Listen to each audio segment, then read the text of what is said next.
ലക്ഷ്മിപ്രിയൻ ഇനി അതിനകത്ത് കയറ്റാനേ പാടില്ല. അതിനുള്ള യോഗ്യത ആ കുട്ടിക്കില്ല. ശ്വേതാ മേനോൻ എന്ന പ്രസിഡന്റ് അടർക്കളത്തിലെ അഭിമന്യുവിനെ എന്ന പോലെ ലക്ഷ്മിപ്രിയ ഒരു സ്ഥാനത്തിരിക്കാൻ യാതൊരു യോഗ്യത ഇല്ലാത്ത ഒരു പെണ്ണ് തന്നെയാണ്. ഒരാൾ നമ്മൾ വിളിച്ചിട്ട് ഇപ്പോൾ പിഷാരടി സംസാരിച്ച പോലെ ആരെങ്കിലും അത് അത്ര കമ്പനി ആയിട്ടല്ലേ, നമ്മൾ ഈ ഫീൽഡിലുള്ളതല്ലേ, നമ്മളോട് നമ്മുടെ സഹപ്രവർത്തകർ സംസാരിക്കുന്ന രീതികൾ നമുക്കറിയാമല്ലേ, അത് പൊതുജനത്തിനെ അറിയിക്കേണ്ട കാര്യമുണ്ടോ? മമ്മൂട്ടി, മോഹൻലാൽ, സുരേഷ് ഗോപിയൊക്കെ മൗനം കാണിക്കുന്ന എന്താണെന്ന് എനിക്ക് മനസ്സിലാവുന്നില്ല. പക്ഷേ മോഹൻലാൽ അന്ന് പറഞ്ഞിട്ടാണ് ഇറങ്ങിപ്പോയത്, ആരെന്ത് ചെയ്താലും സംഘടന പൊളിയുന്നോർത്ത് നിങ്ങൾ ഇരിക്കണ്ടെന്ന് പറഞ്ഞിട്ട് തന്നെ ഇറങ്ങിപ്പോയത്. ആണുങ്ങൾക്കൊന്നും ഒരു വില കൊടുക്കാത്ത കുറച്ച് ആൾക്കാർ നിന്നിട്ട് ഒരു കാര്യം നിന്ന് ഒരാണ് വന്ന് പറയുമ്പോൾ ഞാനൊക്കെ അങ്ങനെ പഠിച്ചിരിക്കുന്നത്, അത് മോഹൻലാലോ മമ്മൂട്ടിയൊക്കെ പറഞ്ഞു തന്നാൽ ഒന്ന് നിർത്താൻ പറഞ്ഞാൽ നിർത്തണം. ഇത്രയും കാലം അങ്ങനെയല്ലായിരുന്നല്ലോ. ഇത് അവർക്ക് പോലും ഒരു വില കൊടുക്കാതെ 10 വർഷത്തിന് മേളിലായി ഞാനൊരു സിനിമ ചെയ്തിട്ട്. 10 വർഷമല്ല, 13 വർഷമായി. എനിക്കിതുവരെ അവാർഡ് കിട്ടിയിട്ടില്ല. പല സീരിയലും ചെയ്യുമ്പോൾ പലരും പ്രതീക്ഷിച്ചിട്ടുണ്ട് അതിനകത്ത് എന്തെങ്കിലും കിട്ടുമായിരിക്കുന്നു. പക്ഷേ എനിക്ക് കിട്ടിയിട്ടില്ല. എനിക്ക് സങ്കടമായിട്ട് തോന്നിയിട്ടുമില്ല. കാരണം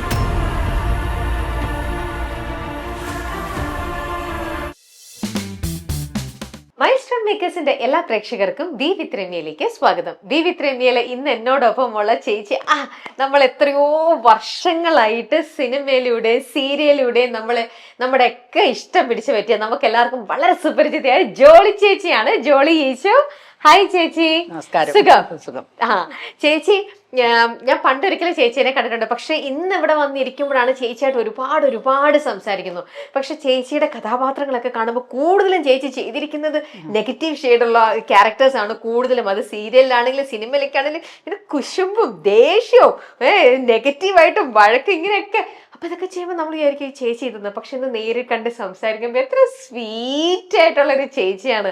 ഇങ്ങനെ വാതോരാതെ എന്ന് പറഞ്ഞ് ഇങ്ങനെ സംസാരിച്ചുകൊണ്ടിരിക്കുന്ന ജോളി ചേച്ചി. ആ ജോളി ചേച്ചിയുടെ യഥാർത്ഥത്തിലുള്ള നമുക്ക് എന്നെ പോലെ പലരും വിചാരിച്ചു വെച്ചിട്ടുണ്ടാവും. അതെല്ലാം നമുക്ക് ഇന്ന് കറക്റ്റ് ആയിട്ട് അറിയാം. കുറെ നാൾക്ക് ശേഷമാണ് ഇന്നിപ്പം ചേച്ചിയുടെ വിശേഷങ്ങൾ. ഇതുപോലെ സോഷ്യൽ മീഡിയയിൽ ചേച്ചി അധികം ഇന്റർവ്യൂ അങ്ങനെ ഒന്നും കൊടുത്തിട്ടില്ല. അപ്പൊ ചേച്ചിയുടെ വിശേഷങ്ങൾ, ചേച്ചി എന്ത് പറയണു, എന്തൊക്കെയാണെന്നുള്ളതെല്ലാം നമുക്കിന്ന് അറിയാം. യെസ് ജോളി ചേച്ചി, സുഖമായിട്ടിരിക്കുന്നോ? ഞാൻ പറഞ്ഞ പോലെ തന്നെ ചേച്ചിയുടെ അടുത്ത് എത്ര പേര് ചോദിച്ചിട്ടുണ്ടാവും. കാരണം കഥാപാത്രങ്ങളെല്ലാം ഈ നെഗറ്റീവ് ഇതായിട്ട് വരുമ്പോൾ പെട്ടെന്ന് നമുക്കെല്ലാവർക്കും അറിയാം ഇതൊക്കെ നിങ്ങൾ അഭിനയിക്കുന്നതാണ്, അല്ലാതെ ജെനുവിൻ ആയിട്ടുള്ളതല്ല എന്നുള്ളത്. പക്ഷെ നിരന്തരം ഇങ്ങനത്തെ ഒരു നെഗറ്റീവ് ഒരു ക്യാരക്ടർ കിട്ടുമ്പോഴത്തേക്ക് ആൾക്കാരുടെ ഇടയിലേക്ക് നമ്മുടെ ഒരു ഇമേജ്, ഇപ്പൊ വില്ലൻ കഥാപാത്രങ്ങൾ ചെയ്യുന്ന ആൾക്കാർക്ക് നമുക്ക് അങ്ങനത്തെ ഒരു ഇമേജ് വരുമല്ലോ. അവരെ കാണുമ്പോൾ ഒരു പേടി, അല്ലെങ്കിൽ ഒരു ഇവരങ്ങനെയാണെന്നുള്ളൊരു പൊതുവെ പണ്ട് മുതലുള്ള ആൾക്കാർക്ക് അങ്ങനത്തെ ഒരു തോന്നലുകൾ വരും. ചേച്ചിയുടെ അടുത്ത് ആരെങ്കിലും അങ്ങനെ പറഞ്ഞിട്ടുണ്ടോ? അല്ല, ഞാൻ വില്ലത്തിയായിട്ട് ചെയ്തത് കൊണ്ട് 1-2 സ്ഥലത്തു നിന്ന് മാത്രമേ എനിക്ക് ബുദ്ധിമുട്ട് വന്നിട്ടുണ്ട്. പക്ഷേ അതിനേക്കാൾ ഉപരി സ്വഭാവദൂഷ്യമുള്ള സ്ത്രീയായിട്ട് ഞാൻ അഭിനയിച്ചിട്ടുണ്ട്. സ്വഭാവദൂഷ്യമുള്ള അപ്പോൾ അതാണ് എനിക്ക് കൂടുതലായിട്ട് എൻ്റെ ഇമേജിനെ ബാധിച്ചിട്ടുണ്ടെന്ന് എനിക്ക് തോന്നിയിട്ടുണ്ട്. കാരണം സ്ത്രീകൾ തന്നെ നമ്മൾ കാണുമ്പോൾ അങ്ങനെ അങ്ങ് വിചാരിക്കും ഇതൊക്കെ അങ്ങനത്തെ ഒരു ടൈപ്പ് ആണ്. ഞാൻ ഗൾഫിലൊക്കെ പ്രോഗ്രാമിന് വന്നു, 2 പ്രാവശ്യം ഗൾഫിൽ വന്നു. ഒന്നൊരു നാടകമായിട്ടാണ്, അല്ലാണ്ട് ഞങ്ങളുടെ ഒരു ഷോ ആയിട്ട് വന്നു, ഇമേജ് 2000 എന്ന് പറഞ്ഞുകൊണ്ട്.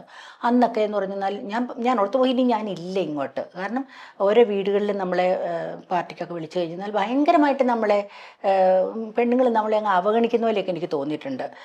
അതൊക്കെ കഴിഞ്ഞിട്ട് വർഷങ്ങൾക്ക് ശേഷം ഒരു 2-3 വർഷം മുൻപ് വരെ ഞാനൊരു കല്യാണത്തിന് ചെന്നപ്പോഴത്തേക്കും ഒരാൾ ഓടി വന്ന് എൻ്റെ അടുത്ത് വന്നിട്ട്, കൊല്ലംകാരനാണ്, അയാൾ പറഞ്ഞു, ഞാൻ പ്രവാസിയാണ്, ഞാൻ എത്രയോ വർഷങ്ങളായിട്ട് നിങ്ങളൊന്ന് കാണണമെന്ന് ആഗ്രഹിക്കുന്നതാണ്. സ്ത്രീ എന്ന് പറഞ്ഞ സീരിയൽ തൊട്ട് നിങ്ങളെ ഭയങ്കരമായിട്ട് ഞങ്ങൾ കുറേ ഗൾഫുകാർക്ക് നിങ്ങളെ ഭയങ്കരമായിട്ട് ഇഷ്ടമാണ്. മാലിനി മേനോൻ, ഞാൻ എൻ്റെ ക്യാരക്ടർ ഓർക്കുന്നൊന്നുമില്ലായിരുന്നു. സ്ത്രീയിലെ 3 സ്ത്രീ നായികമാരിൽ ഒരാളായിരുന്നു മാലിനി എന്ന് പറഞ്ഞൊരു ക്യാരക്ടർ. നല്ല വേഷമായിരുന്നു. പിന്നെ അതിനകത്ത് അത് കേട്ടപ്പോൾ ഞാൻ പറഞ്ഞല്ലോ, എനിക്കിതുവരെ അവാർഡ് കിട്ടിയിട്ടില്ല. പല സീരിയലും ചെയ്യുമ്പോൾ പലരും പ്രതീക്ഷിച്ചിട്ടുണ്ട് അതിനകത്ത് എന്തെങ്കിലും കിട്ടുമായിരിക്കുന്നു. പക്ഷേ എനിക്ക് കിട്ടിയിട്ടില്ല. എനിക്ക് സങ്കടമായിട്ട് തോന്നിയിട്ടുമില്ല. കാരണം ഇതിലൊന്നും ഒരു കാര്യമില്ല എന്ന് എനിക്ക് തോന്നിയിട്ടുണ്ട്. കാരണം ഈ അവാർഡ് മേടിക്കുന്നവർ മുഴുവൻ അതിനുള്ള യോഗ്യത ഉള്ളവരാണോ എന്ന് ജനങ്ങൾ തന്നെ ചിന്തിക്കട്ടെ. ഈ അവാർഡ് കൊടുക്കുമ്പോൾ കൊടുത്തവർക്ക് തന്നെ പിന്നെയും കൊടുക്കുമ്പോൾ ഈ ജോലി ചെയ്ത് വളരെ പാടുപെട്ട് ഒരു വേഷം ചെയ്യുമ്പോൾ അതിൻ്റേതായ ബുദ്ധിമുട്ടുകളുണ്ട്. നമുക്ക് വളരെ കഷ്ടപ്പെട്ടൊക്കെ ചെയ്ത ചില വേഷങ്ങളൊക്കെ വളരെ ബുദ്ധിമുട്ടിയിട്ടുണ്ട്. കാരണം ഒരു ട്രാക്കിലേക്ക് ആക്കി കിട്ടാൻ വലിയ പാടാണ്. ഒരു കഥാപാത്രത്തെ കിട്ടിയിട്ട് അതിനെ നമ്മൾ ഒരു ട്രാക്കിലാക്കണം. നമ്മളുടെ ഒരു ക്യാരക്ടറിൻ്റെ ഒരു സ്വഭാവം ത്രൂ ആയിട്ട് കൊണ്ടുപോകണം. ചിലപ്പോൾ ഞാൻ ചെയ്തിട്ടുള്ള എല്ലാ സീരിയലിലും ഭാഗ്യത്തിന് 3, 4 ഒക്കെ വർഷം തുടർച്ചയായിട്ട് അഭിനയിക്കാൻ എനിക്ക് സാധിച്ചിട്ടുണ്ട്. അത് വലിയൊരു ഭയങ്കര ഭാഗ്യമാണ്. പിന്നെ വേഷം നല്ല വേഷം കിട്ടുക എന്നുള്ളതാണ് ഒരു കലാകാരിയെ സംബന്ധിച്ച് അത് അവരുടെ ഏറ്റവും വലിയ ഭാഗ്യമാണ്. ഞാൻ എല്ലാവരോടും പറയും, കഴിവ് മാത്രം പോരാ, ഭാഗ്യവും കൂടി വേണം. ആ കാര്യത്തിൽ എനിക്ക് ഭാഗ്യം കിട്ടിയിട്ടുണ്ട്. കാരണം നല്ല വേഷങ്ങൾ, എനിക്ക് ഒരു അവാർഡ് കിട്ടിയതുപോലെ സത്യനന്ദിക്കാട് സാർ എന്നെ പറ്റി എഴുതിയിട്ടുണ്ടായിരുന്നു. എൻ്റെ ഒരു കഥാപാത്രത്തെക്കുറിച്ച് കെ രാജുവിൻ്റെ ഒരു സീരിയൽ വേനൽമഴ, മമ്മൂക്കായുടെ സീരിയലായിരുന്നു, പ്രൊഡ്യൂസ് ചെയ്തായിരുന്നു. അതിനകത്ത് എൻ്റെ വേഷം വിദ്യാമയും ഞാനുമാണ് ഓപ്പോസിറ്റ് രതീഷ് ചേട്ടനൊക്കെ. എനിക്ക് കിട്ടാവുന്നതിൽ ഏറ്റവും നല്ല വേഷം അന്ന് എന്നെപ്പറ്റി സത്യനന്ദിക്കാട് സാറൊക്കെ എഴുതി. പക്ഷേ വർക്കിന് വിളിക്കുന്നില്ല, അത് വേറെ കാര്യം. സിനിമയിൽ അഭിനയിച്ചു, അമ്മയിലെ മെമ്പർഷിപ്പ് എടുത്തു.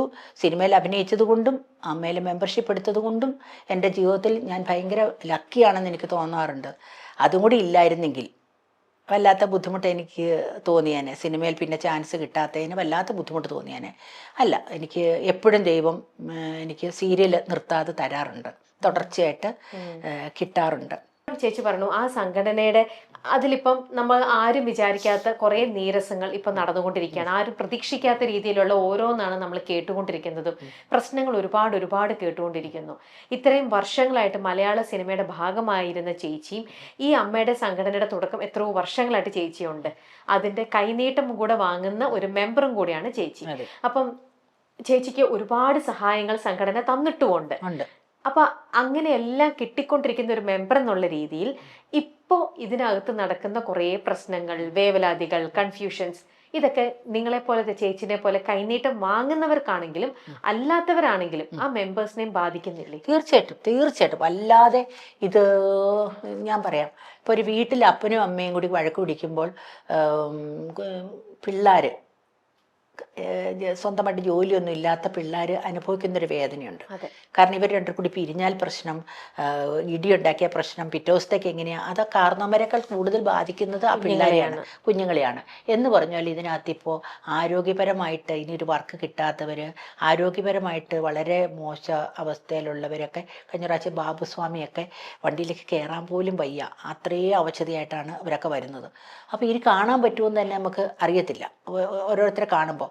അപ്പോൾ അങ്ങനെയുള്ളവർക്കൊക്കെ നമുക്കറിയാം, എല്ലാ മാസവും കൃത്യമായിട്ട് നമുക്കുള്ള മരുന്ന് നമ്മുടെ വീട്ടിലെത്തുക. നമ്മൾ ആ മാസം വിളിച്ചിട്ട് ഏത് അഡ്രസ്സിൽ തരണം എന്ന് പറഞ്ഞാൽ ആ അഡ്രസ്സിൽ നമ്മുടെ വീട്ടിൽ കൊണ്ട് തരികയാണ്. ഞാനൊക്കെ മരുന്ന് മേടിക്കാൻ കാശില്ലാഞ്ഞിട്ട് മരുന്ന് ഒത്തിരി കഴിക്കാതിരുന്നിട്ടുള്ള ടീമാണ്. കാരണം മരുന്നേ മാറ്റി വയ്ക്കാൻ പറ്റുള്ളൂ, മറ്റുള്ളതൊക്കെ വീട്ടിൽ നടത്തിയല്ലേ പറ്റുള്ളൂ. എനിക്കിപ്പോൾ ഭയങ്കര സന്തോഷം എന്ന് പറഞ്ഞാൽ ഒരു 10,000 രൂപയുടെ വരെ മരുന്ന് നമുക്കൊരു മാസം തരും. 10,000 രൂപ വരെ നമുക്ക് മരുന്ന് എന്നുള്ളത് പൈസ ആയിട്ട് തരുമല്ല, മരുന്നായിട്ട്. അതെല്ലാം നല്ല നമ്മൾ കൊടുക്കുന്ന കമ്പനി ഏതോ ആ കമ്പനിയുടെ മരുന്ന് നമുക്ക് തരും, നമ്മുടെ വീട്ടിലെത്തിക്കും. കിട്ടിയോ ഇല്ലയോ എന്ന് കൃത്യമായിട്ട് വിളിച്ച് പറയും, എന്തെങ്കിലും മാറ്റം ഉണ്ടോ എന്ന് വിളിച്ച് ചോദിക്കും. എല്ലാം കൃത്യമായിട്ട്. അതിനകത്ത് കുറേ പേര് ഒരു ലാഭവും ഇല്ലാതെ അതിന് വേണ്ടിയിട്ട് വളരെ കഷ്ടപ്പെടുന്നവരുണ്ട്. പണ്ട് അതില്ലായിരുന്നല്ലോ. പണ്ട് അങ്ങനെ ഇതിനു വേണ്ടി മെനക്കെടുന്നവരാരും ഇല്ലായിരുന്നു. ഇപ്പോൾ ഉള്ള പുതിയ പിള്ളേരൊക്കെ വളരെ കഷ്ടപ്പെടുവാണ്. ഇപ്പോൾ ഈ അൻസിബയെ പറ്റി ബാക്കി കാര്യങ്ങളൊന്നും എനിക്കറിയില്ല. അൻസിബയൊക്കെ എന്ന് പറഞ്ഞാൽ അതിനകത്ത് ഭയങ്കരമായിട്ട് കിടന്ന് കഷ്ടപ്പെടുന്നുണ്ട്. നേരത്തെയൊക്കെ എന്ന് പറഞ്ഞാൽ നമുക്കൊരു ഗ്ലാസ് വെള്ളം വേണമെങ്കിൽ അവിടുന്ന് ഇടയ്ക്ക് മീറ്റിങ്ങിൻ്റെ ഇടയ്ക്കൊന്നും കൊണ്ടു തരില്ല. പക്ഷെ ഇപ്പോൾ അവിടെയുള്ള ഈ ഡോക്ടർ റോണിയോ അല്ല ആഷിയോ അവരൊക്കെ നമുക്ക് ഒന്ന് വെള്ളം ഇങ്ങനെ നോക്കിയാൽ മതി, സെക്കൻഡ് വെള്ളം കൊണ്ടു തരും നമ്മുടെ കയ്യിൽ. അത്രയും നമ്മളുടെ അടുത്ത്. പിന്നെ ഞങ്ങൾക്കുള്ളൊരു വിഷമം എന്ന് പറഞ്ഞാൽ എത്ര സ്മൂത്തായിട്ട് പൊയ്ക്കൊണ്ടിരുന്ന ഇടവേള ബാബു അല്ലെങ്കിൽ ഇന്നസെൻ്റ് ചേട്ടനൊക്കെ എത്ര ഭംഗിയായിട്ട് നടത്തിക്കൊണ്ടിരുന്ന, അത് ഓരോ പ്രാവശ്യം ചെല്ലുമ്പോഴും നമുക്കങ്ങ് സന്തോഷമാണ്, ആവേശമാണ്. മീറ്റിങ്ങിന് പോകുക എന്ന് പറഞ്ഞാൽ ഞങ്ങൾ ഒരു വർഷം, ഈ വർഷം തീരുമ്പോൾ തന്നെ അടുത്ത വർഷത്തേക്ക് നമ്മൾ തയ്യാറെടുത്തിരിക്കും. ഇപ്രാവശ്യമാണ് ആദ്യമായിട്ടാണ് ഡേറ്റ് പോലും തെറ്റിച്ചു. മറ്റേ എല്ലാ ലാസ്റ്റ് ഞായറാഴ്ചയായിരിക്കും. ഇപ്രാവശ്യം അതും അങ്ങോട്ട് മാറ്റിയിട്ട് അവരെ സൗകര്യാർത്ഥമാക്കി. എന്തു ആയിക്കോട്ടെ, എങ്ങനെ ആയിക്കോട്ടെ.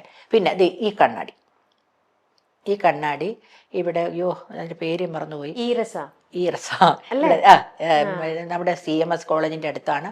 അപ്പോൾ ആ പറഞ്ഞ ഡേറ്റിലൊന്നും എനിക്ക് ചെല്ലാൻ പറ്റിയില്ല. അത് കഴിഞ്ഞിട്ട് ഞാൻ വിളിച്ചു കഴിഞ്ഞപ്പോഴത്തേക്ക് അപ്പം തന്നെ അവരെടുത്തു. അത് കഴിഞ്ഞിട്ട് ചെല്ലാൻ പറഞ്ഞു.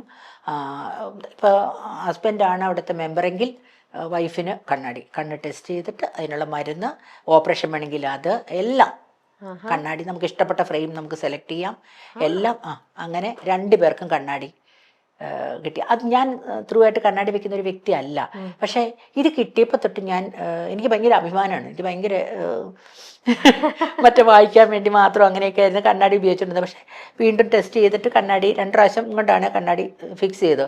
അപ്പം എനിക്കിത് പറയണം, അല്ലെങ്കിൽ എനിക്കത് ഭയങ്കര അഭിമാനമാണ്. എനിക്ക് ഭയങ്കര അഭിമാനമാണ്. ഞാൻ അമ്മയിലെ മെമ്പറായി എന്ന് പറഞ്ഞത് എന്നെ സംബന്ധിച്ച് ഞാൻ ജീവിതത്തിൽ ചെയ്ത ഏറ്റവും നല്ലൊരു കാര്യമായിരുന്നു. എൻ്റെ ജീവിതത്തിൽ ഞാൻ ചെയ്ത, ബുദ്ധിപരമായിട്ട് ചെയ്ത ഏക കാര്യമാണ് ഞാൻ അമ്മയിലെ മെമ്പർഷിപ്പ് എടുത്തു. എനിക്ക് കിട്ടി, മെമ്പർഷിപ്പ് കിട്ടി എന്നുള്ളത്. അപ്പൊ അങ്ങനെ ഇരിക്കുമ്പോൾ ചേച്ചിക്ക് ഇത്രയ്ക്കും ഇഷ്ടപ്പെട്ട ഒന്നാണ്.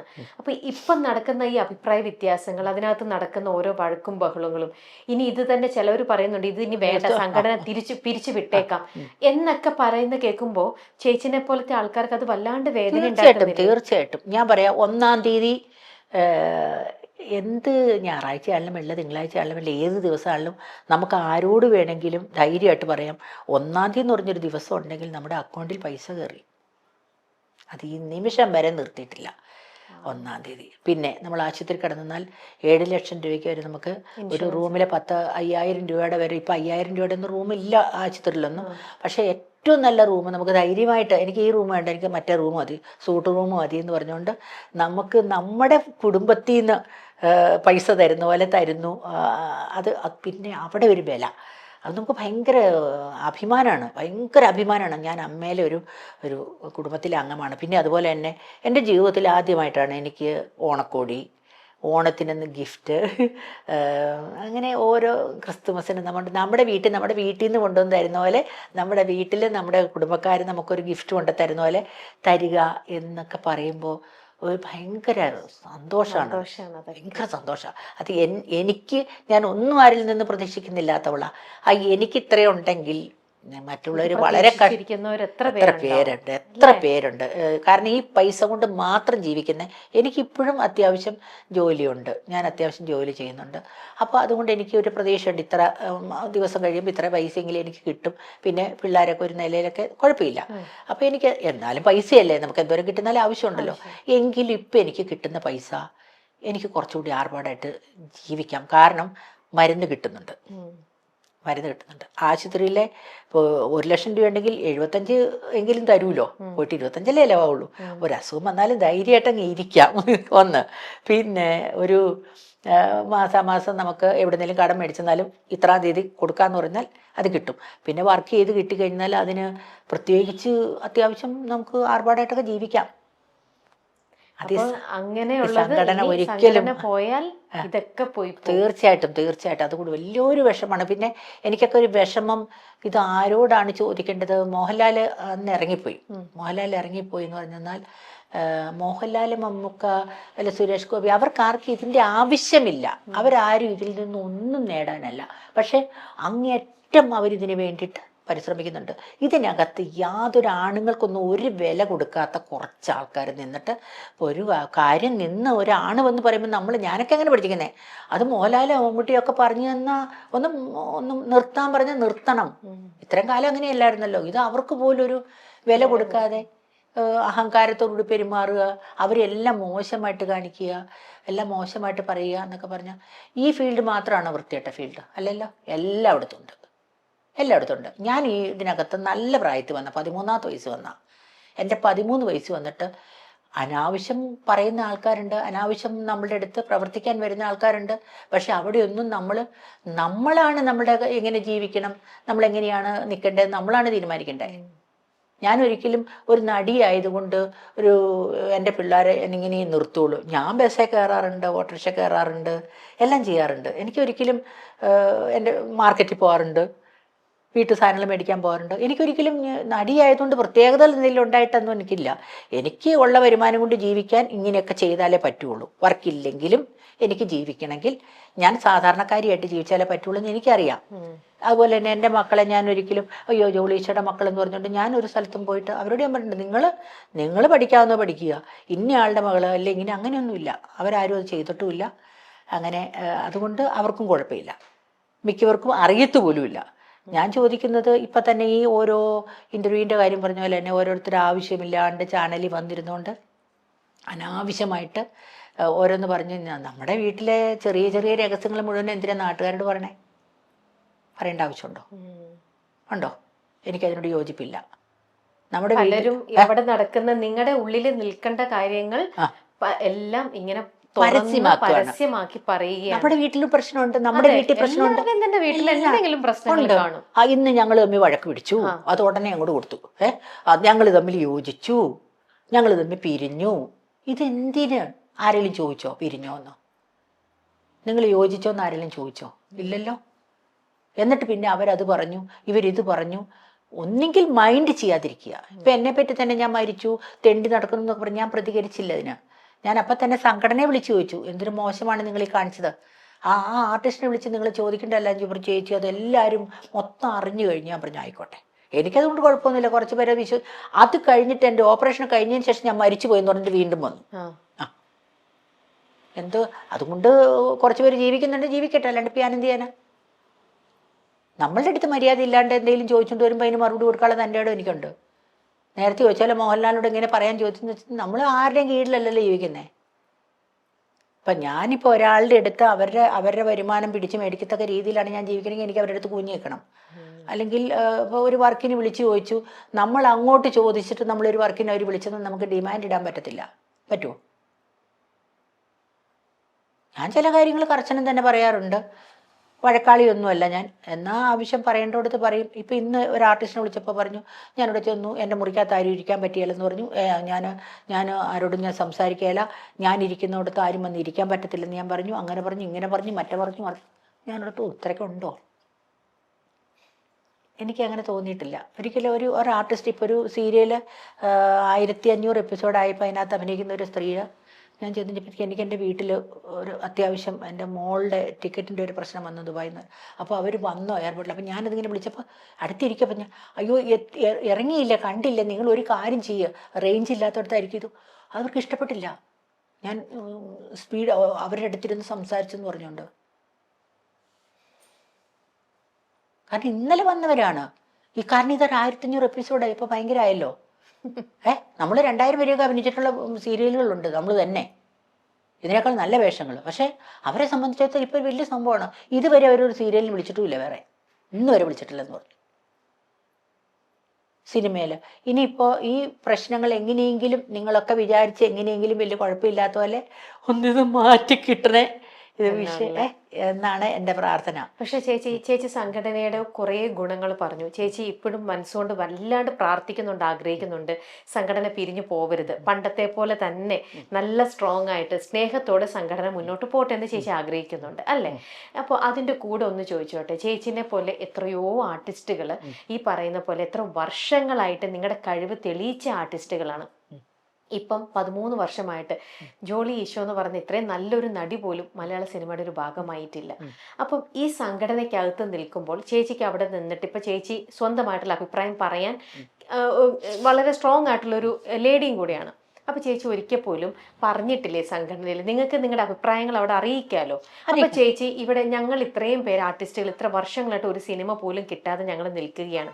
അപ്പോൾ ഇനിയുള്ള എന്തെങ്കിലും ഒരു സിനിമയിൽ അറ്റ്ലീസ്റ്റ് ഒരു സിനിമയിലെങ്കിലും ഞങ്ങൾക്കൊരു ചാൻസ് തന്നൂടെ? പിന്നെ വേറൊരു കാര്യമുണ്ട്, ഇവരൊരു വാഗ്ദാനം തരും, നമ്മൾ ചെന്ന് മീറ്റിങ്ങിന് ചെല്ലിയല്ലേ, മീറ്റിങ്ങിന് ചെല്ലുമ്പോൾ തന്നെ പറയും ഇനി എല്ലാവരെയും അടുത്ത ഒരു ഓരോരുത്തർക്ക് ഓരോ അവർ വർക്കില്ലാതെ നിൽക്കുന്നവരെല്ലാവരെയും നമ്മൾ ഉൾപ്പെടുത്തി അത് ചെയ്യാൻ പോണു ഇത് ചെയ്യാൻ പോണു എന്നെല്ലാം പ്രതീക്ഷകൾ തരും.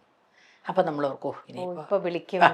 അതുപോലെ തന്നെ പ്രോഗ്രാം, ഓരോ പ്രോഗ്രാമുകളുണ്ടല്ലോ, എന്നിട്ട് പിന്നെ ആ പ്രോഗ്രാം കഴിയൂലോ, അപ്പം നമ്മളെ വിളിക്കില്ല. പ്രോഗ്രാം കഴിഞ്ഞ് കഴിയുമ്പോൾ പിന്നെ ഇവർ പറഞ്ഞതെന്നറിയോ, അവർ ചാനൽ ആവശ്യപ്പെട്ടവർ അവരെ കൊടുക്കാൻ പറ്റത്തുള്ളൂ, ചാനൽ ആവശ്യപ്പെട്ടവരെ എടുപ്പിക്കുള്ളൂ, അങ്ങനെ ഇങ്ങനെ എന്നൊക്കെ പറഞ്ഞുകൊണ്ട് ഇങ്ങനെ ഓരോരോ എക്സ്ക്യൂസസ് ആണ്, കാരണങ്ങൾ പലതും പറയും. അതുകൊണ്ട് പിന്നെ ചോദിക്കാതിരിക്കും. വിഷമമുണ്ട്, വിഷമമില്ലെന്ന് ഞാൻ പറയില്ല, വിഷമമൊക്കെ ഉണ്ട്. എൻ്റെ മാത്രമല്ല, ഒരിക്കൽ മമ്മൂക്ക പറഞ്ഞു പെൻഷൻ കിട്ടുന്നതിന്, പെൻഷനല്ല കൈനീട്ടെന്നാണ് പറഞ്ഞത്, കൈനീട്ടം നിങ്ങൾ ചോദിച്ച് മേടിക്കേണ്ടതല്ല, അത് അറിഞ്ഞു തരേണ്ടതാണെന്ന് മമ്മൂക്ക പറഞ്ഞു. അപ്പോൾ അതിനകത്തുള്ള അയാളിപ്പോൾ മരിച്ചുപോയി, ആ പുള്ളി കരഞ്ഞു. ആ പുള്ളിക്ക് നടക്കാൻ തന്നെ നല്ല ബുദ്ധിമുട്ട്. ഇപ്പോൾ ഈ വർഷം കാണുന്നവർ അടുത്ത വർഷം കാണാറില്ല മീറ്റിങ്ങിലൊക്കെ. അപ്പോൾ ആ പുള്ളി കരഞ്ഞു. അതെന്നാ വെച്ചാൽ പുള്ളിക്ക് ഭയങ്കര കഷ്ടപ്പാടാണ്, ഭയങ്കര കഷ്ടപ്പാടാണ്. അപ്പോൾ ചിലരടുത്ത് നിന്നിട്ട് എനിക്ക് വേണ്ടാന്ന് പറഞ്ഞിട്ട് എന്നെ നിർബന്ധിച്ചെടുപ്പിച്ച് എനിക്ക് തന്നു എന്ന് പറയുന്ന കുറച്ച് ആൾക്കാരുണ്ട്, 1-2 ആർട്ടിസ്റ്റുകൾ. അപ്പോൾ ബാബു നമ്പൂതിരി പെൻഷൻ കൊടുത്തിട്ട് വേണ്ടാന്ന് പറഞ്ഞു, എനിക്ക് വേണ്ട, എനിക്ക് അത്യാവശ്യം വർക്കുണ്ടെന്ന് പറഞ്ഞു. അത് കഴിഞ്ഞിട്ട് 3-4 വർഷം കഴിഞ്ഞപ്പോൾ പുള്ളി പറഞ്ഞു എനിക്കിനി തരണം, എനിക്ക് വർക്കൊന്നും ഇപ്പം ഇല്ല, സാമ്പത്തികമായിട്ട് ഇച്ചിരി ബുദ്ധിമുട്ടാന്ന് പറഞ്ഞു. അതവിടെ അനൗൺസ് ചെയ്തു, പുള്ളിക്ക് അനുവദിച്ചു. എന്ന് പറഞ്ഞാൽ കുറച്ച് എല്ലാ പ്രാവശ്യവും 2-3 പേർക്ക് അനുവദിക്കുന്നുണ്ട്, പക്ഷേ ഇപ്രാവശ്യം ആർക്കും പുതിയ ആളുകൾക്ക് കൊടുത്തിട്ടില്ല. എല്ലാ വർഷവും പുതിയ കുറച്ച് പേർക്ക് പെൻഷൻ അനുവദിക്കാറുണ്ട്. ഇപ്രാവശ്യം അതൊന്നും നടന്നില്ല. ഈ മോഹന വാഗ്ദാനങ്ങളൊക്കെ ഇവർ തന്നു, കണക്ക് ഇങ്ങനെ ഇല്ലായിരുന്നുള്ളവർ അറിയുന്നില്ലല്ലോ, കണക്ക് ഇങ്ങനെയൊക്കെ കിടക്കുക എന്നുള്ളവർ അറിഞ്ഞില്ല. അതുപോലെ തന്നെ ഇപ്പോൾ നമുക്ക് അവിടെ ചെല്ലുമ്പോൾ ഓരോ ഇതിട്ടിട്ടുണ്ട്, നമുക്ക് ഗിഫ്റ്റ് തരും, ഒത്തിരി ഗിഫ്റ്റുകൾ വരും. പക്ഷേ ഇപ്രാവശ്യം ഞാൻ പറഞ്ഞു ഇനി ഞാൻ ഒരു സ്ഥലത്തും, കാരണം പലരും എന്നോട് പരാതി പറഞ്ഞു പല ആർട്ടിസ്റ്റുകൾക്കും ഗിഫ്റ്റ് കിട്ടുന്നില്ല, അവർ മുഖവും ആളും തരം അനുസരിച്ചാണ് കൊടുക്കുന്നത്. ആണോ? ഒത്തിരി പേര്, അത് അമ്മയിലല്ല ആത്മസംഘടനയിൽ, കാരണം അതിനകത്ത് ചെറിയ വേഷം ചെയ്തവരൊക്കെ ഉണ്ടല്ലോ, അവർക്കാർക്കും കൊടുക്കുന്നില്ല. അവർ ചെല്ലുമ്പോഴൊക്കെ അവർ പറയും പോയി ഇപ്പോൾ കൊടുക്കുന്നില്ല, കുറച്ചു നേരം കഴിഞ്ഞിട്ടുള്ളെന്ന് പറയും, എന്നിട്ട് അവർക്ക് കിട്ടത്തില്ല. അപ്പോൾ അവർക്കൊക്കെ വലിയ വിഷമമായിട്ടുണ്ട്. അപ്പം ഞാൻ പറഞ്ഞു അതൊരു വൃത്തികെട്ട നടപടിക്രമമാണ്, എല്ലാവർക്കും കൊടുക്കുക. ഇത്ര മെമ്പർമാരുണ്ടെന്നറിയാലോ, ഇത്ര പേരാണ് അതിനകത്തുള്ളത്, മിടുക്കുള്ളവർ തന്നെ വന്നും തന്നെ മേടിച്ചിട്ട് പോയിട്ട് കാര്യമില്ല. ഒന്നെങ്കിൽ കൊടുക്കുവാണെങ്കിൽ എല്ലാവർക്കും കൊടുക്കുക, എല്ലാവർക്കും എല്ലാം അത് ഞാൻ ഇപ്രാവശ്യം എന്താണെങ്കിലും ആത്മയിൽ ഗണേശനോട് പറയണം എന്ന് ഓർത്തുകൊണ്ടിരിക്കുകയാണ്, പറയും. അതുപോലെ തന്നെ ഞാൻ ഇതുപോലെ അങ്ങനെ ഉണ്ടെങ്കിൽ മാത്രമേ ഞാൻ മേടിക്കുകയുള്ളൂ, അല്ലാണ്ട് ഇനി, കാരണം നമുക്ക് ചിലപ്പോൾ വിളിച്ച് തരുന്നുണ്ടായിരിക്കും മറ്റൊരാൾ, ഇത് എന്ത് പുതിയ, അയ്യോ ഇത് എനിക്ക് കിട്ടിയില്ല, അയ്യോ എവിടുന്നാ അവിടെ ചെല്ലുമ്പോൾ അവർക്ക് കൊടുത്തില്ല, അവർ വന്ന് നമ്മളോട് പരാതി പറയും, അപ്പോൾ നമുക്കതൊരു വിഷമമാണ്. അപ്പോൾ ഞാൻ എൻ്റെ കയ്യിലുള്ള സാധനങ്ങളൊക്കെ കൊടുത്തിട്ടുണ്ട് പലർക്കും. ഞാൻ പറയും അവർക്ക് കിട്ടിയിട്ടില്ലെന്ന് പറയുമ്പോൾ എന്നാൽ നിങ്ങളിത് എടുത്തോ എന്ന് പറഞ്ഞു കൊടുക്കും. അങ്ങനെ എന്തിനാണ്? നമ്മുടെ സൗജന്യത്തിൻ്റെ ആവശ്യം അവർക്കില്ല, അവർക്കും യോഗ്യത ഉള്ളവരല്ലേ, അവരതൊരു ആർട്ടിസ്റ്റുകളല്ലേ, അവർ യോഗ്യതയായിട്ട് തന്നെ വന്നിരിക്കുന്നത്. അപ്പോൾ അവിടെ മുഖം തിരിച്ചറിഞ്ഞില്ല, ഇപ്പോൾ വർക്കിലില്ലല്ലോ എന്നൊക്കെ പറഞ്ഞിട്ട് കൊടുക്കാതിരിക്കുക എന്ന് പറയുമ്പോൾ നമ്മളെയും ബാധിക്കും. നാളെ നമ്മളും ഇങ്ങനെയൊക്കെ തന്നെയാവും, ഇല്ലേ? അതെ. ചേച്ചി, ഈ പ്രാവശ്യം സംഘടനയിലെ നേതൃമാറ്റങ്ങളെല്ലാം വന്നപ്പം ഒരുപാട് പ്രതീക്ഷയോടെയാണ് നിങ്ങൾ മെമ്പേഴ്സ് എല്ലാവരും, ഓക്കെ സ്ത്രീകൾ വരുമ്പോഴത്തേക്കും നമുക്ക് എന്തെങ്കിലുമൊക്കെ നമ്മളെ കൂടുതൽ മനസ്സിലാക്കാൻ പറ്റും, നമ്മുടെ പ്രശ്നങ്ങൾക്കൊക്കെ ഒരു പരിഹാരം വരുമായിരിക്കും എന്നൊക്കെ, നല്ലൊരു മാറ്റങ്ങൾ എപ്പോഴും അനിവാര്യമാണ്, മാറ്റങ്ങൾ നല്ലതാവട്ടെ എന്നുള്ളൊരു പ്രതീക്ഷയുണ്ടായിരുന്നു. നല്ല നേതൃമാറ്റങ്ങൾ വരുമ്പോൾ ഒരു പക്ഷെ പുതിയതായിട്ടുള്ള നല്ല മാറ്റങ്ങൾ വരും, ഇതൊക്കെയായിരുന്നു എല്ലാവരുടെയും പ്രതീക്ഷ. പക്ഷെ പിന്നീട് നമ്മളെല്ലാവരും കാണുന്നതും കേൾക്കുന്നതും എല്ലാം വീഴ്ചകളും പരാതികളും വഴക്കുകളും പരിഭവങ്ങളും ഇതൊക്കെ തന്നെയാണ്. പുറമേ നിൽക്കുന്ന ഞങ്ങൾക്ക് ഇത് കാണുമ്പം എത്രത്തോളം വിഷമവും വേദനയും ഉണ്ടെങ്കിൽ, ചേച്ചി ഇത്രയും ഇഷ്ടപ്പെട്ട് നിൽക്കുന്ന ചേച്ചിയുടെ ഫാമിലി പോലെ ചേച്ചി കാണുന്നു എന്ന് പറയുന്ന ആ സംഘടനയിൽ ഇത് നടക്കുമ്പോൾ ചേച്ചിക്കൊക്കെ എത്രത്തോളം വിഷമം ഉണ്ടാവും? പലരും ഇപ്പം മീറ്റിംഗ് കഴിഞ്ഞ് വന്നതിന് ശേഷം ഒത്തിരി പേര് പുറത്തുനിന്നുള്ള ആൾക്കാർ നമ്മളെ വിളിക്കാറുണ്ട്, വിളിച്ചിട്ട് ഇതെന്താ ഇങ്ങനെ, അതെന്തുകൊണ്ട് ഇങ്ങനെ. അപ്പം നമുക്കിതിനകത്ത് എന്താ പറയണ്ടേ, കാരണം ഇതുകൊണ്ട് വേറെ വല്ല കുഴപ്പം പുറത്തേക്ക് അനാവശ്യമായിട്ട് ഈ കാര്യങ്ങൾ അറിയരുതെന്ന് നമ്മുടെ മനസ്സിലുണ്ട്.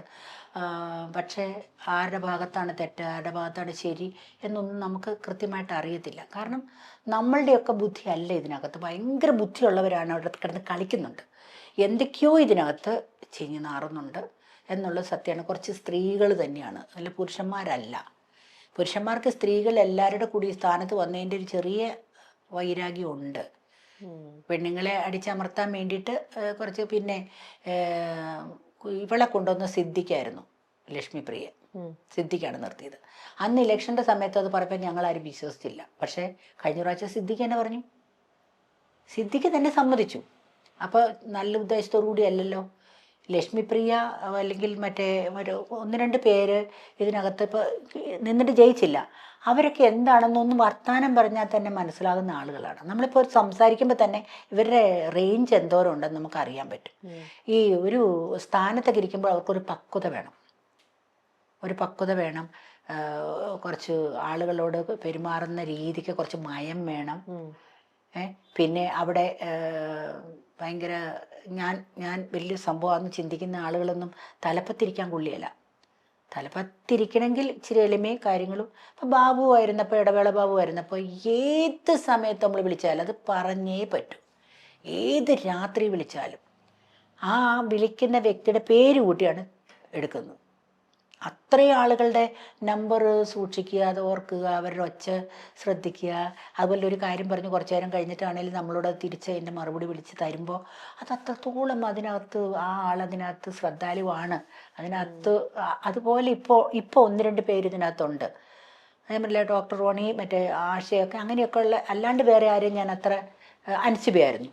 അൻസിബ എല്ലാ കാര്യങ്ങൾക്കും അൻസിബ ഇതൊക്കെ ചെയ്തിട്ടുണ്ട്. അല്ലാണ്ടൊന്നും ഞാൻ ആരെയും ഞാൻ എന്താ അവർ ഇതിന് ഒരു സ്ഥാനം, ഈ സ്ഥാനത്തിന് ഇത്ര പവറാണെന്നുള്ള വിവരം ഇവർ കയറിയപ്പോഴാണ് ഞാൻ അറിയുന്നത്. നമ്മള് പൊതുവെ പബ്ലിക് എല്ലാം ചോദിക്കുന്നുണ്ട്, ഇത്ര വലിയ പവറുള്ളൊരു സംഭവമാണോ എല്ലാരും ഇത്രമാത്രം അടി സംഘടനയിൽ ഇത്രയും പേരുള്ള ഒരു സംഘടനയുടെ നേതാവാകുക എന്ന് പറഞ്ഞത് ഇത്ര വലിയ സംഭവമാണോ? അപ്പൊ രാഷ്ട്രീയക്കാരെ സമ്മതിക്കണ്ടേ? ഇല്ലേ? ഇത്രയും പേരുടെ കാര്യങ്ങൾ നോക്കിയാൽ പോരെ? ഈ ഇതിനകത്ത് കൈനീട്ടം കിട്ടുന്ന ഇത്ര പേര്, മരുന്ന് മേടിക്കുന്ന ഇത്ര പേര്, അത്രയും പേരുടെ കാര്യങ്ങളല്ലേ വലിയ മെയിനായിട്ട് നോക്കേണ്ട കാര്യമുള്ളൂ. അല്ലാണ്ട് വേറെ എന്നാ? ഇൻഷുറൻസിന് എല്ലാത്തിനും ആൾക്കാരെ നിർത്തിയിരിക്കുമല്ലേ? എല്ലാത്തിനും ആളുണ്ട്. നമുക്ക് അവരെ വിളിക്കാം. ഇൻഷുറൻസിൻ്റെ ആൾക്കാർ, ഇന്ന ആൾക്കാർ, അവരാണ് വിളിച്ച് നമ്മളോട് ഇന്ന പേപ്പർ വായിക്കണം, അത് അങ്ങനെ ചെയ്യണം, ഇങ്ങനെ ചെയ്യണം എന്നൊക്കെ. അപ്പോൾ പിന്നെ എന്താണ് അവിടെ ഇരുന്ന് ഇവർക്ക് ഇത്ര വലിയ പണി ചെയ്യുന്ന പാവങ്ങളുണ്ട്. നമ്മളിപ്പോൾ പറയല്ലോ, ഒരു സ്ഥാപനം നടത്തുമ്പോൾ അതിനകത്ത് നമ്മൾ കാണാത്ത കുറേ ഏറ്റവും കൂടുതൽ കഷ്ടപ്പെടുന്ന ആൾക്കാരുണ്ട്. എന്ന് പറഞ്ഞാൽ അവിടെ ഉണ്ടത്. അവരെന്നിട്ടിപ്പോൾ ഇതിനകത്തുനിന്ന് മാറുന്നു എന്നൊക്കെ പറഞ്ഞുകൊണ്ട് ആദ്യം പ്രശ്നം ഉണ്ടാക്കി കഴിഞ്ഞപ്പോൾ ആശയൊക്കെ പറഞ്ഞില്ല, ഞാൻ നിൽക്കുന്നത്. അപ്പം ഞങ്ങളെല്ലാം വിളിച്ചു. ഞാൻ മാത്രമല്ല, പലരും വിളിച്ചു, മാറല്ലേ, നിങ്ങളും കൂടിയൊക്കെ പോയി കഴിഞ്ഞാൽ പിന്നെ എന്താകും ഇത്? ഇപ്പോൾ ചേതയ്ക്ക് വിഷയമല്ല, ചേത മാറില്ല എന്ന് കർശനം പറഞ്ഞു കഴിഞ്ഞാൽ ഈ മമ്മൂട്ടി, മോഹൻലാൽ, സുരേഷ് ഗോപിയൊക്കെ മൗനം കാണിക്കുന്ന എന്താണെന്ന് എനിക്ക് മനസ്സിലാവണില്ല. പക്ഷേ മോഹൻലാൽ അന്ന് പറഞ്ഞിട്ടാണ് ഇറങ്ങിപ്പോയത്, ആരെന്ത് ചെയ്താലും സംഘടന പൊളിയുന്നോർത്ത് നിങ്ങൾ ഇരിക്കണ്ടെന്ന് പറഞ്ഞിട്ട് തന്നെ ഇറങ്ങിപ്പോയത്. അപ്പോൾ ആ ഒരു ധൈര്യം ഞങ്ങൾക്കുണ്ട്. പിന്നെ ഗണേഷ് കുമാറാണെങ്കിലും അന്ന് ഗണേഷ് കുമാർ എല്ലാം നിന്നിട്ട് അതിനകത്തൊരു തീരുമാനം എടുത്താണ് പിരിഞ്ഞത്. എന്നിട്ട് അത് പുല്ലുപോലെ ആ നിന്നവരെ ഞാൻ ചോദിക്കട്ടെ, സ്നേഹമായിട്ടിരിക്കുമ്പോഴത്തേക്കും പല തമാശകളും നമ്മൾ പറയും. ഒരാൾ നമ്മൾ വിളിച്ചിട്ട് ഇപ്പോൾ പിഷാരടി സംസാരിച്ച പോലെ ആരെങ്കിലും, അത് അത്ര കമ്പനി ആയിട്ടല്ലേ, നമ്മൾ ഈ ഫീൽഡിലുള്ളതല്ലേ, നമ്മളോട് നമ്മുടെ സഹപ്രവർത്തകർ സംസാരിക്കുന്ന രീതികൾ നമുക്കറിയാമല്ലേ. അത് പൊതുജനത്തിനെ അറിയിക്കേണ്ട കാര്യമുണ്ടോ? അത് പൊതുജനത്തിൻ്റെ മുന്നിൽ ആരായി? നമ്മൾ വളരെ സ്വാതന്ത്ര്യമുള്ളൊരു ആർട്ടിസ്റ്റുകൾ എന്ന് പറയുമ്പോഴത്തേക്കും നമുക്ക് രാത്രി സഞ്ചരിക്കുന്നവരാണ് അല്ലേ? ഒത്തിരി പേരുടെ കൂടുതലായിരിക്കും. ഇപ്പോൾ ട്രെയിനിൽ പോവുകയാണെങ്കിൽ ചിലപ്പോൾ നമ്മുടെ അടുത്ത് ആണുങ്ങളായിരിക്കും ഇരിക്കുന്നത്, അപ്പുറത്തും ആണുങ്ങളായിരിക്കും ഇരിക്കുന്നത്, ഞാൻ പെണ്ണ് തന്നെയായിട്ട് ഇരിക്കുന്നത്, അങ്ങനെയൊന്നും പറയാൻ പറ്റത്തില്ല. നമ്മുടെ കൂടെ പലരും നമ്മുടെ സഹപ്രവർത്തകർ ആണുങ്ങൾ തന്നെയാണുള്ളത്. പക്ഷേ അവരെയൊക്കെ മോശക്കാരാക്കുന്ന രീതിയിൽ നമ്മൾ ഇങ്ങനെ എല്ലാവരും ഇങ്ങനെയാണെന്നുള്ളതല്ലേ ആ കാണിച്ചത്. അത് മോശമായി പോയി. അതിനോട് എതിർപ്പുണ്ട്. പിന്നെ ഇതിനകത്ത് വോട്ട് അടുത്ത ഇലക്ഷൻ വേണമെന്നാണ് ഞങ്ങളെല്ലാം ആവശ്യപ്പെട്ടിരിക്കുന്നത്. അടുത്ത ഇലക്ഷൻ ഒന്നും കൂടി ഇലക്ഷൻ വെച്ച് അതിനകത്ത് പിന്നെ എല്ലാവർക്കും എല്ലാവരും ഒന്നും ഇഷ്ടപ്പെട്ടെന്ന് വരത്തില്ല. പക്ഷേ ആണുങ്ങൾ നിൽക്കണം, പെണ്ണുങ്ങൾ തന്നെ. ഇതിപ്പോൾ ശരിക്ക് പഴയ കാരണവർ പറയല്ലേ, ഈ നാരി ഭരിച്ചിടുന്ന് പറയല്ല, അത് സത്യമായില്ലേ. ലക്ഷ്മിപ്രിയൻ ഇനി അതിനകത്ത് കയറ്റാനേ പാടില്ല. അതിനുള്ള യോഗ്യത കുട്ടിക്കില്ല. ലക്ഷ്മിപ്രിയ ഒരു സ്ഥാനത്തിരിക്കാൻ യാതൊരു യോഗ്യത ഇല്ലാത്ത ഒരു പെണ്ണ് തന്നെയാണ്. ഇതിൻ്റെ തുടക്കം ഇട്ടത് അവളൊക്കെ തന്നെയാണല്ലോ. ഇപ്പം അവിടെ കേസ് കൊണ്ട് കൊടുത്തെന്ന് പറഞ്ഞു. ഇത് പറഞ്ഞു തീർക്കാവുന്ന കാര്യമല്ലേ ഉള്ളൂ. നമ്മൾ എന്തെല്ലാം അനുസരിനെ പറ്റി എന്തെല്ലാം പറഞ്ഞു. കൂട്ടുകൂടിയിരിക്കുമ്പോൾ ചിലപ്പോൾ ഈ ലക്ഷ്മിപ്രിയയ്ക്ക് എവിടുന്ന് എന്നോടൊക്കെ സംസാരിച്ചുള്ള കുഴപ്പം അതാ ഞാൻ ചോദിക്കും, നിനക്ക് എവിടുന്ന കുപ്പി കിട്ടിയെന്ന് ചോദിക്കും. അപ്പം നിനക്ക് ഇതിൻ്റെ പരിപാടി ഉണ്ടായിരുന്നോ? ലക്ഷ്മിപ്രിയയ്ക്ക് പോയി മദ്യം മേടിക്കണേ ഒന്നികളുടെ കെട്ടിയം മേടിച്ചു കൊടുക്കണ്ടേ?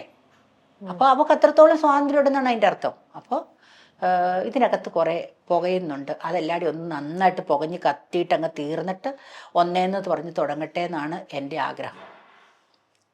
ഒരു കാരണവശാലും സംഘടന നിർത്തിപ്പോണമെന്ന് ഞങ്ങളാരും ആഗ്രഹിക്കത്തില്ല. സംഘടന നിൽക്കുകയില്ല. ഈ സംഘടന അങ്ങനെ നിൽക്കില്ല. കാരണം ഒത്തിരി പേരുടെ കണ്ണുനീരും പ്രാർത്ഥനയുണ്ട്. നിൽക്കില്ല. ഇപ്പം ഇവരൊക്കെ മൗനം കാണിക്കുന്നതിന് എന്തെങ്കിലും കാരണം കാണും.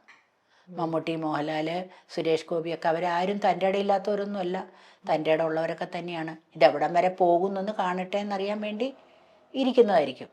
അപ്പോൾ അത് കഴിയുമ്പോൾ ദൈവം അനുഗ്രഹിച്ച് എല്ലാം ഭംഗിയായിട്ട് ഇതിനേക്കാൾ കൂടുതൽ ശക്തമായിട്ട് തന്നെ വരുമെന്നുള്ളൊരു പ്രതീക്ഷയിലാണ് ഞങ്ങൾ കുറേ പേര് മെമ്പേഴ്സ് എല്ലാവരും അങ്ങനെ തന്നെ ആവട്ടെ. എന്തായാലും നിങ്ങൾ ഒരുപാട് ആഗ്രഹിക്കുന്ന ഒരു സംഭവമാണ്. അതങ്ങനെ തന്നെ വരട്ടെ. ഞങ്ങൾ തന്നെയല്ല, ഒത്തിരി പേര്. അതെ, ഒരുപാട് പേര്, അതായത് മെമ്പേഴ്സ് ആയിട്ടുള്ള ഒരുപാട് പേര് ആഗ്രഹിക്കുന്ന ഒരു കാര്യം തന്നെയാണ്. പിന്നെ ചേച്ചി ഇതിനിടയിലും പറഞ്ഞ പോലെ കുറെ ആൾക്കാർക്ക് എന്താ പറയാ, പലർക്കും പല നിയമങ്ങളാണ് ഇതിനകത്ത് നടന്നു പോകുന്നത്. അതെല്ലാം മാറി എല്ലാവർക്കും ഒരേ നിയമങ്ങൾ, എല്ലാരെയും ഒരേപോലെ തന്നെ ആ ഒരു രീതിയിലേക്ക് അത് എത്തട്ടെ എന്ന് നമുക്ക് പ്രാർത്ഥിക്കാം. അല്ലെങ്കിൽ അല്ലേ, നമ്മുടെ വീട്ടിൽ തന്നെ ഉണ്ടല്ലോ അഭിപ്രായ വ്യത്യാസങ്ങൾ ഉണ്ടാവില്ല. പല അഭിപ്രായ വ്യത്യാസങ്ങളുണ്ട് എന്ന് പറഞ്ഞ പോലെ അത്രേ ഉള്ളൂ. പിന്നെ ഇതിനകത്ത് മര്യാദ ഉള്ളവർ ചിന്തിക്കുന്ന രീതിയും മര്യാദ ഇല്ലാത്തവർ ചിന്തിക്കുന്ന രീതിയും വ്യത്യാസമുണ്ട്. പക്ഷെ തലപ്പത്തിരിക്കാൻ യോഗ്യത, പക്വതയും മര്യാദയുള്ളവർ തന്നെയാണ്.